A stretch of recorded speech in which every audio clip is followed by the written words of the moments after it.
Carnet santé.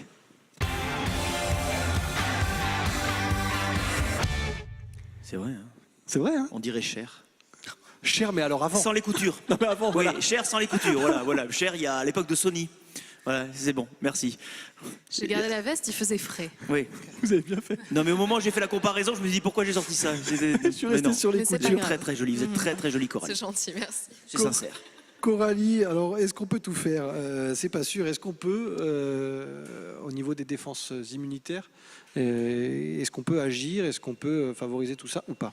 Alors, c'est une question qui est un peu compliquée, c'est pour ça que j'ai voulu la souligner, parce qu'on a beaucoup de marketing aujourd'hui autour de médicaments miracles, de probiotiques, de vitamines, de compléments alimentaires, etc. Enfin, c'est vraiment un gros business aujourd'hui, clairement.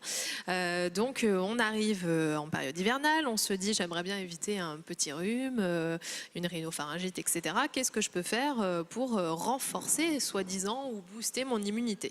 Alors, malheureusement, on ne peut pas vraiment renforcer son immunité. Oh, la déception. Voilà, donc tout ce que vous prenez, ça ne sert donc à rien. Merci, au revoir. Coralie, Allez, à la salut. semaine prochaine.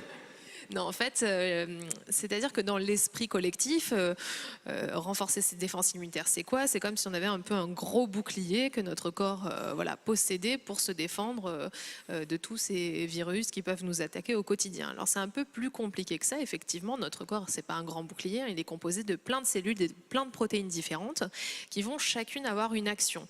Donc on a des protéines qui vont par exemple reconnaître si ça fait partie de notre corps ou pas, qui vont défendre notre organisme ou pas face à un virus. Mais on a aussi des protéines qui vont s'autodétruire dans notre corps. Voilà, c'est vraiment très compliqué en fait. Donc chaque protéine, on pourrait voir ça plutôt comme un petit soldat qui a une fonction bien particulière. Et donc qu'est-ce qu'on va faire? On va plutôt essayer de donner à ces petits soldats de notre corps les bonnes armes pour qu'ils puissent combattre effectivement le virus, la pathologie qu'on peut avoir notamment pendant l'hiver. Alors le problème, c'est que du coup, effectivement, on parle beaucoup de prendre des protéines, des probiotiques, etc. Mais c'est pas forcément la bonne solution. C'est pour ça que je voulais beaucoup alerter à travers cette chronique les gens aujourd'hui qui vont en pharmacie, en parapharmacie et qui dépensent pas mal d'argent parce que ça coûte assez cher aussi tous ces produits. En cumulé, effectivement, ça peut vite devenir un budget. Voilà, ils ne savent pas forcément quelle gélule, quelle ampoule prendre tous les matins, etc. Alors on a tendance à conseiller de la vitamine C, alors ça aide aussi quand on est malade, effectivement, ça peut apporter un petit plus, mais ça ne sert à rien, par exemple, de prendre des compléments alimentaires si on n'a pas de carence. Donc en fait, il va falloir effectivement, c'est comme pour les plantes, je suppose, ça ne sert à rien de leur donner des choses si elles n'en ont pas forcément besoin. Vous confirmez, André, hein?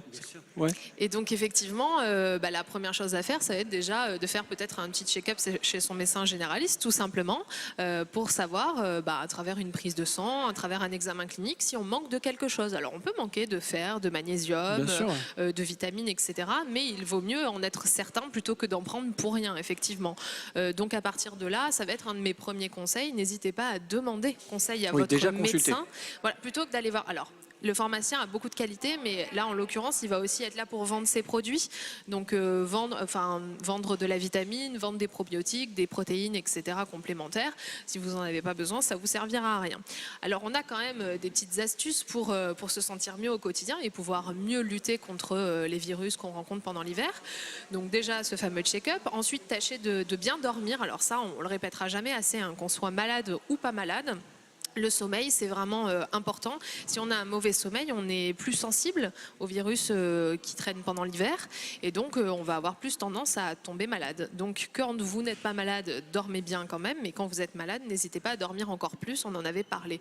Minimum 7 heures. Voilà, minimum 7 heures par jour, effectivement, et à essayer d'avoir des horaires aussi plutôt calés, identiques, et pas à vous coucher une nuit à 2 heures du matin pour vous lever à 10 heures, le lendemain à 22 Coralie, heures. c'est vrai que vous avez employé le terme de check-up et c'est un terme qu'on emploie et qu'on entend souvent. Qu'est-ce que ça comprend un check-up? Quand vous demandez un check-up à votre médecin, il est censé vous faire quoi? Alors ça va être principalement un examen clinique pour vous analyser un petit peu sous toutes les coutures et voir si tout va bien.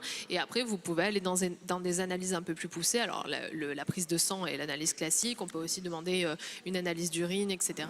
Et après selon l'âge et selon les problèmes potentiels, on peut aller sur des... Si le médecin repère à l'examen clinique quelque chose qui ne va pas, va peut-être vous conseiller une radio, une échographie, etc. Mais ça, c'est dans des cas un peu plus... D'ailleurs, qu'on soit fatigué ou pas. On peut qu'on soit faire voilà, fatigué régulièrement ou pas, un examen de effectivement. santé complet. De toute façon, c'est comme Ouais. quand vous allez chez le dentiste, il vaut mieux y aller au moins une fois par an pour faire voilà, le point avec votre médecin, comme notamment les femmes chez les gynécos, etc. C'est des rendez-vous qui vont vous permettre plutôt que guérir, prévenir. Oui. Et c'est ça aussi qu'on essaie de faire à travers les informations qu'on vous donne, c'est vraiment essayer de prévenir plutôt que d'être pris au dépourvu et de devoir se soigner. Après, on a d'autres petites astuces, éviter les situations stressantes aussi. On sait que quand dans l'esprit ça va pas forcément, et ben le corps aura tendance Ça à suit derrière, fléchir aussi. Donc, Regardez la grande émission. Aussi. 30 minutes la posologie une fois par jour. éviter de fumer, de boire trop d'alcool, ça aussi on le répétera jamais assez. Je vais faire la maman, mais couvrez-vous bien quand vous sortez l'hiver. Il y en a beaucoup qui tombent malades, mais ils sortent en débardeur. Alors forcément, faut pas s'étonner après. C'est ça.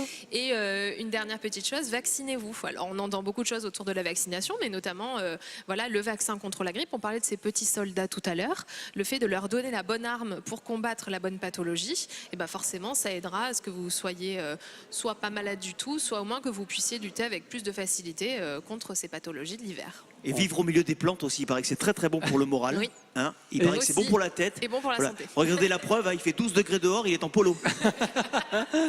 Couvrez-vous, j'ai dit, mais c'est pas possible. Mais ça joue certainement. C'est vrai. Vous sentez Évidemment. qu'il y a une différence. En tout cas, j'imagine, je vous pose pas la question. Vous y êtes bien au milieu de vos plantes, forcément. Évidemment, je ne pourrais pas faire autre chose, Bien sûr. Vous leur Bon. parlez bien sûr. Ah oui. Non mais je veux Ouais. savoir, parce que souvent on dit qu'il faut parler à ces plantes, alors on dit, bah, il n'y a que les illuminés qui font ça, non pas du tout. Non, Vous non, je leur parle parlez. aux plantes. Et vous sentez que quand vous leur parlez, En fait, il faut avoir un contact avec les grands arbres, mettre les mains pour prendre leur La énergie. c'est ça, sylvothérapie, on fera une chronique un jour. Oh oui, Ah bah oh oui, voilà. oh Faire oui. des câlins aux Merci. Il y en arbres. a plein Ça fait Coralie. du bien. qui enlacent les arbres, bien ils se sûr. sentent beaucoup mieux. Alors déjà, on va rappeler que Coralie, toutes ces infos et Oui. bien plus encore, ce sera sur lescarnetssanté.fr, mais pas que. On a vu, où on va voir la couverture aussi, les carnets santé. Merci Coralie.